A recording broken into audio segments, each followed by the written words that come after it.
नमस्कार, जयम विशेष मध्ये मी तेजल नागरे तुम्हा सर्वांचं स्वागत करते। उद्धव ठाकरेंच्या कोकण दौऱ्याच्या पहिल्याच दिवशी उद्धव गटाला मोठा धक्का बसला। 1 फेब्रुवारी रोजी तब्बल 25 वर्ष शिवसेनेचे आमदार असलेले सूर्यकांत दळवी यांनी भाजपामध्ये प्रवेश केला। बाळासाहेब ठाकरे यांचे निष्ठावंत असलेल्या दळवींचा भाजपामध्ये प्रवेश झाला आणि भाजपा प्रदेशाध्यक्ष चंद्रशेखर बावनकुळे यांच्या उपस्थितीमध्ये हा पक्ष प्रवेश पार पडला। या निमित्ताने कोकणच्या राजकारणात नक्की काय घडतंय आणि आगामी निवडणुकांवर या संपूर्ण राजकारणाचा काय परिणाम होऊ शकतो जाणून घेऊयात आजच्या जयम विशेष मध्ये। यावेळी बावनकुळे यांनीही उद्धव यांच्यावर टीका केली। उद्धव ठाकरे यांनी हिंदुत्व सोडलं म्हणून शिलेदार त्यांना सोडून चाललेले आहेत अशी टीका भाजपा प्रदेशाध्यक्ष चंद्रशेखर बावनकुळे यांनी उद्धव ठाकरे यांच्यावर केली।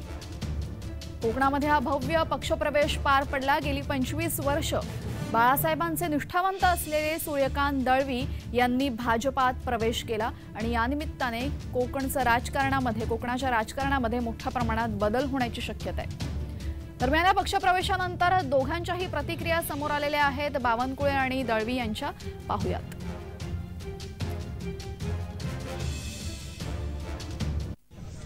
हे अनेक दिवसाचं स्वप्न जनतेचं होतं, समोरून पक्षाचं होतं, आमचंही होतं की विकासाला गती देण्यासाठी कोणत्या दिशेने आपण वाटचाल करावी, तर त्याला योग्य दिशा आता मिळाली। यापुढे मतदारसंघात आणि कोकणामध्ये विकासाचा वेग वाढेल। रायगडातले मोठे नेते 5 वर्ष जे आमदार राहिले सूर्यकांत दळवीजी त्यांनी भाजपमध्ये पक्षप्रवेश केला। याचा अर्थ काय? अर्थ हा आहे की उद्धव ठाकरेंनी हिंदुत्वाविरोधी घेतलेल्या भूमिकेला समाज जनतेची आता मान्यता राहिली नाही, कार्यकर्त्याची मान्यता राहिली नाही आणि म्हणून पक्षप्रवेश होत आहे। एक 25,000 लोकांचा पक्षप्रवेश पुन्हा दापोलीमध्ये होणार आहे। आज सूर्यकांत दळवीजींनी या ठिकाणी आम्ही छोटा पक्षप्रवेश केला आहे। तर सूर्यकांत दळवी यांचा दलबदल योग्य की अयोग्य याने कोकणातील राजकारणात नक्की काय बदल होणार आहे सांगतायत आमचे प्रतिनिधी राजेश जाधव। पाहूयात। उद्धव ठाकरे यांचा कोकण दौरा सध्या चालू आहे आणि या कोकण दौऱ्याच्या दरम्यानच भाजपने एक नवीन खेळी खेळताना आपल्याला पाहायला मिळत आहे। दापोलीचे माजी आमदार सूर्यकांत दळवी यांनी चंद्रकांत बावनकुळे यांच्या उपस्थितीमध्ये भाजपमध्ये प्रवेश केलेला आहे। सूर्यकांत दळवी 1989 ते 2014 पर्यंत शिवसेनेच्या धनुष्यबाणावर निवडून आले होते, म्हणजे तब्बल 5 वेळा ते निवडून आलेले आहेत। सूर्यकांत दळवी यांची ओळख अशी आहे की ते शिवसेनेचे कट्टर समर्थक आणि बाळासाहेबांचे कट्टर शिवसैनिक म्हणून इथे त्यांची ओळख होती। मात्र सध्या सूर्यकांत दळवी भाजपशी होताना आपल्याला पाहायला मिळत आहे। तर दापोली मतदारसंघावर भाजपाचा तितकासा प्रभाव नव्हता। कोकणातच भाजपाचा तितकासा प्रभाव नाहीये। मात्र सूर्यकांत दळवी यांच्या रूपामध्ये दापोलीमध्ये आता भाजपा वाढणार आहे। सूर्यकांत दळवी यांच्या रूपात भाजपा आता गावागावात पोहोचणार आहे। या संदर्भात राजकीय विश्लेषकांचं नक्की काय मत आहे आपण जाणून घेऊयात। दळवी साहेबांनी दापोली मतदारसंघावर 25 वर्ष आधी राज्य गाजवलं होतं। 25 वर्ष त्यांचे खास असे मतदार या दापोली मतदारसंघामध्ये आहेत। जिथपर्यंत आतापर्यंत भाजप पोहोचलं नाही ते दळवी साहेबांच्या प्रवेशामुळे भाजप त्या गावामध्ये पोहोचणार आहे। त्याचप्रमाणे हिंदू मुस्लिम यांची एकजूट या मतदारसंघात ठेवण्यामध्ये दळवींनी यश मिळवलं होतं, त्याचाही फायदा या मतदारसंघात भाजपला होणार आहे। दरम्यान सूर्यकांत दळवी यांना हा निर्णय का घ्यावा लागला, ते उद्धव गटावर नाराज असण्याची कारणं नक्की काय आहेत पाहूयात। गेल्या 25 वर्षांपासून बाळासाहेबांचे निष्ठावंत आहेत सूर्यकांत दळवी। आमदार म्हणून 1990 ते 2014 या काळात दळवींचं मोठं वर्चस्व त्यांनी प्रस्थापित केलं। पक्षातल्या लोकांमुळेच गद्दारी केली आणि म्हणून 2014ला पराभवाचा सामना करावा लागला असं दळवी यांनी वारंवार सांगितलं। कदमांचा प्रभाव वाढला आणि शिंदे गटाऐवजी त्यांनी भाजपात जाण्याची निवड केली। शिवसेना फुटल्यानंतर दळवी यांना वारंवार डावलण्यात आलं आणि त्यामुळे दळवींचा अपेक्षाभंग झाला। 2014च्या विधानसभा निवडणुकांमध्ये सूर्यकांत दळवी यांचा पराभव झाला। हा पराभव त्यांच्या जिव्हारी लागला आणि थेट मातोश्रीवर जाऊन त्यांनी हा पराभव रामदास कदम यांच्यामुळे झाल्याची तक्रार केली। मात्र मातोश्रीने या संपूर्ण प्रकरणात दखल घेतली नाही। सूर्यकांत दळवी नाराज झाले आणि तेव्हापासूनच सूर्यकांत दळवी आणि शिवसेना यांच्यामध्ये दरी वाढत गेली। मागील 10 वर्षांपासून सूर्यकांत दळवी आणि रामदास कदम यांच्यामध्ये शीतयुद्ध सुरू आहे। सूर्यकांत दळवी भाजपामध्ये आल्यामुळे रामदास कदमांसमोर मोठं आव्हान उभं ठाकलेलं आहे की काय असा प्रश्नही या निमित्ताने उपस्थित झालेला आहे।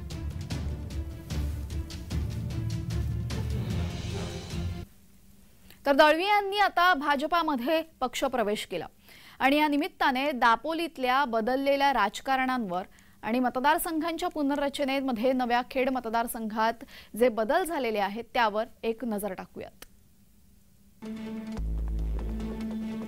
मतदारसंघाच्या पुनर्रचनेत नव्या खेड मतदारसंघातील बहुतेक भाग हा दापोलीचा आहे। खेडचं वर्चस्व गेल्यानं कदमांची ढवळाढवळ वाढली। शिवसेनेकडून 2019ला योगेश कदम यांना उमेदवारी देण्यात आली। उद्धव यांनी डावलल्यामुळे दळवी यांची नाराजी। शिवसेना 2022ला फुटली आणि त्यानंतर महत्त्वाच्या जबाबदाऱ्या मिळतील अशी अपेक्षा सूर्यकांत दळवी यांना होती। सूर्यकांत दळवींच्या अपेक्षेवर अनंत गीते यांनी पाणी फेरलं। गीते महत्त्वाच्या पदावर गेले आणि पुन्हा एकदा दळवी नाराज झाले। राजकारण संपण्यापेक्षा दळवींनी पर्याय शोधण्याचं ठरवलं। दळवींसमोर पहिला पर्याय होता शिंदे गटाचा, मात्र शिंदे गटामध्ये आधीच कदम पितापुत्रांचं वर्चस्व आहे। दळवींसमोरचा दुसरा पर्याय राष्ट्रवादी, मात्र राष्ट्रवादी कोकणात प्रभावहीन आहे। अखेरीस दळवींचा भाजपामध्ये प्रवेश। दळवींच्या मागे आता रवींद्र चव्हाणांची ताकद आहे। दळवींच्या आडून भाजपाने आता स्थानिक राजकारणात कुरघोडी केली आहे। दळवींच्या भाजपा प्रवेशामुळे कदमांसमोर मोठं आव्हान, कडवं आव्हान निर्माण झालंय। सूर्यकांत दळवी यांचा भाजपा प्रवेश झाल्यामुळे येत्या विधानसभा निवडणुकांवर याचा परिणाम काय होईल पाहूयात। 2014ला सूर्यकांत दळवी यांचा पराभव झाल्यानंतर या पराभवाचा ठपका रामदास कदमांवर ठेवत सूर्यकांत दळवी यांनी मातोश्रीवर त्यांची तक्रार केलेली होती। मात्र मातोश्रीने योग्य ती दखल न घेतल्यामुळे सूर्यकांत दळवी नाराज झाले होते। मागील 10 वर्ष सूर्यकांत दळवी शिवसेनेपासून दूर होत चाललेले होते। मात्र मागील 10 वर्ष सूर्यकांत दळवी आणि रामदास कदम यांच्यातला जो संघर्ष आहे तो कुठेतरी वाढताना आपल्याला पाहायला मिळत होता। तुर्तास सूर्यकांत दळवी यांनी भाजपमध्ये प्रवेश केलेला आहे आणि या भाजपच्या खेळीमुळे रामदास कदमांच्या समोर एक मोठं आव्हान उभं राहतं की काय असा प्रश्न इथं निर्माण झालेला आहे। तर सूर्यकांत दळवी यांनी मागील 25 वर्ष दापोलीवर राज्य केलं, त्याचा परिणाम येत्या विधानसभा निवडणुकांवर होणार असून सूर्यकांत दळवी विद्यमान आमदार योगेश कदम यांच्याशी कसं जुळवून घेतात हे बघणंही महत्त्वाचं ठरणार आहे। दापोलीमध्ये भाजपाची ताकद ही काही शहरी भागांमध्ये आणि नगरपंचायतींमध्ये असून सूर्यकांत दळवी यांचा प्रत्येकाशी घरोबा आहे। आता निष्ठावंत शिवसैनिक सूर्यकांत दळवींबरोबर भाजपामध्ये जातील की उद्धव ठाकरे यांच्याकडेच जातील हा एक महत्त्वाचा प्रश्न आहे। दापोली नगरपंचायत आणि जाळगाव आणि दुसरं दापोली जो गट आहे त्याच्यामध्ये पण बऱ्यापैकी भाजपची ताकद आहे आणि सूर्यकांत दळवीचं हा प्रत्येक दापोली मतदारसंघामध्ये पहिल्यापासून थेट घरोबा आहे। त्यांचा जो मतदार आहे शिवसेनेचा मूळ तो त्यांच्याशी बांधलेला आहे। तो आता कितपत भाजपशी येतोय ते निष्ठावंत शिवसैनिक आहेत ते उद्धव बाळासाहेब ठाकरे यांच्याकडे जात आहेत की सूर्यकांत दळवीकडे जात आहेत हा एक प्रामुख्याने महत्त्वाचा विषय आहे। आणि दुसरी गोष्ट सध्याचं वातावरण बघायला गेलं तर नक्कीच मला असं वाटतंय त्यांच्यासोबत आलेले प्रकाश शिगवण हे त्या निमित्ताने मंडणगडमध्ये त्यांचं पण चांगलं प्राबल्य आहे. दापोली मतदारसंघामध्ये प्राबल्य नव्हतं, मात्र सूर्यकांत दळवी यांनी भाजपामध्ये प्रवेश केल्याने दापोलीमध्ये भाजपाची ताकद आता वाढतीये. सूर्यकांत दळवी यांच्या आडून भाजपा कुरघोडी करण्याचा प्रयत्न करतंय हे नक्की. रामदास कदम यांना थोपवायचं असेल आणि शिवसेनेला कमी करायचं असेल तर सूर्यकांत दळवी यांच्या रूपात भाजपा ते शक्य करणार आहे. पाहूयात कसं ते. शिवसेनेला थोडंसं कुठे थोपवायचं असेल तर नक्कीच त्याचा फायदा या सूर्यकांत दळवीने येण्यामुळे होऊ शकतो असं मला ठामपणे वाटतं. आणि दुसरी गोष्ट, सुनील तटकरे लोकसभेचे उमेदवार जवळजवळ निश्चितच होणार आहेत, म्हणजे आनंद गीतेंसमोर. त्याच्यामुळे नक्कीच त्यांची आणि ह्यांची चांगली मैत्री आहे, त्याच्यामुळे नक्कीच त्याचा फायदा त्यांना होऊ शकतो असं मला तरी वाटतं. सध्या भाजप हे फोकस फक्त लोकसभेवरती सध्याच्या घडीला करते. त्यांना कुठल्या परिस्थितीत भाजपची ताकद महाराष्ट्रात वाढवायची आहे, म्हणून ते जेवढे पण शिवसेनेतले जे जुने जाणते आमदार आहेत किंवा विद्यमान आमदार माजी आमदार आहेत त्यांना त्या आपल्याकडे कसे वळवता येतील त्याप्रमाणे ते त्यांचा प्रयत्न नक्कीच चालू आहे. माजी आमदार सूर्यकांत दळवी यांनी भाजपामध्ये प्रवेश केला. चंद्रकांत बावनकुळे यांच्या उपस्थितीमध्ये कमळ हातात घेऊन भाजपावसी झालेले सूर्यकांत दळवी यांच्याबद्दल दापोलीतील जनतेच्या काय प्रतिक्रिया आहेत याचाच आढावा घेतलाय आमचे रत्नागिरीचे प्रतिनिधी राजेश जाधव यांनी. पाहूयात. सूर्यकांत दळवी भाजपमध्ये गेलेले आहेत, मात्र भाजपमधील त्यांचा जो मतदारसंघ आहे दापोली, आणि त्या दापोलीतील काही लोक आपल्याशी चर्चा करणार आहेत की नक्की त्यांच्याकडून प्रतिक्रिया घेणार आहोत की नक्की सूर्यकांत दळवी भाजपमध्ये गेले आहेत, त्यांचं मत काय आहे. दादा, तुमचं जय महाराष्ट्रमध्ये स्वागत आहे. तुमचे माजी आमदार सूर्यकांत दळवी भाजपमध्ये गेलेत, काय वाटतं तुम्हाला? भाजपमध्ये गेलेत हे त्यांच्यासाठी नक्कीच चांगलं असेल, परंतु ते ज्या कारणासाठी गेलेत की मला विकास कामं होण्यासाठी मी भाजपमध्ये जातोय, तर ती म्हणजे गेले 25 वर्ष ते आमदार होते आमच्या मतदारसंघात. ते 25 वर्षात विकास कामं झाली नाही म्हणून गेलेत का त्याचा आम्हाला खुलासा होत नाही. तर काय सांगाल, सूर्यकांत दळवी भाजपमध्ये गेलेले आहेत, काय प्रतिक्रिया? सर्वसामान्य माणूस म्हणून मला असं म्हणायचं आहे की एखादा आमदार, नगरसेवक, खासदार हा कुठल्या पक्षातून कुठल्या पक्षात गेला याच्याशी सर्वसामान्य माणसाला काहीच घेणं नसतं. प्रत्येक जण ज्या पक्षांतर करत असतो, ज्यावेळी एक पक्ष सोडून दुसऱ्या पक्षात, तो त्यांचा वैयक्तिक विषय असतो. त्यामुळे सामान्य माणसाच्या जीवनात फरक पडेल अशी कोणतीच पक्षांतर आजपर्यंत देशानेच बघितली नाही. त्यामुळे अशा एखाद दुसऱ्या पक्षांतराने जनतेच्या जीवनात काही बदल होईल असं मला नाही वाटत. पण तुम्ही एक मतदार आहात इथले दापोलीतले, मागील 25 वर्ष ते आमदार होते, मात्र आता ते भाजपमध्ये गेलेले आहेत. हे त्यांच्या वैयक्तिक स्वार्थासाठी गेले असं वाटतं तुम्हाला? असं आपण म्हणू नाही शकत, कारण की कसं आहे, 25 वर्ष ते आमदार होते, नंतर मध्ये 10 वर्षाचा काळ गेलाय, त्यानंतर गेले. त्यामुळे पुलाखालून बरंच पाणी वाहून गेलंय. त्यामुळे सर्वसामान्य माणसाला आता त्याची कारण मीमांसा करण्याची काहीच गरज वाटत नाही. कॅमेरामन प्रफुल्लसह मी राजेश जाधव, जय महाराष्ट्र न्यूज, दापोली, रत्नागिरी. दरम्यान आता सूर्यकांत दळवी यांच्या भाजपा प्रवेशामुळे रामदास कदम यांच्यासमोर सुद्धा आव्हानं निर्माण झालेली आहेत. ही आव्हानं नेमकी कोणती आहेत सांगतायत राजकीय विश्लेषक. पाहूयात. रामदास भाईंवर किती आव्हान असेल ते आता तरी सांगता येणार नाही, कारण सूर्यकांत दळवी भाजपमध्ये किती रुळतात आणि भाजपवाले त्यांना किती ताकद देतात त्याच्यावर शिवसेना आणि भाजप यांच्यामधलं इथलं दापोली मतदारसंघातील वर्चस्व कोणाचं राहणार हे स्पष्ट होणार आहे. भाजपला दापोलीमध्ये जो चेहरा नव्हता तो दळवींच्या रूपाने या मतदारसंघामध्ये निर्माण झालेला आहे.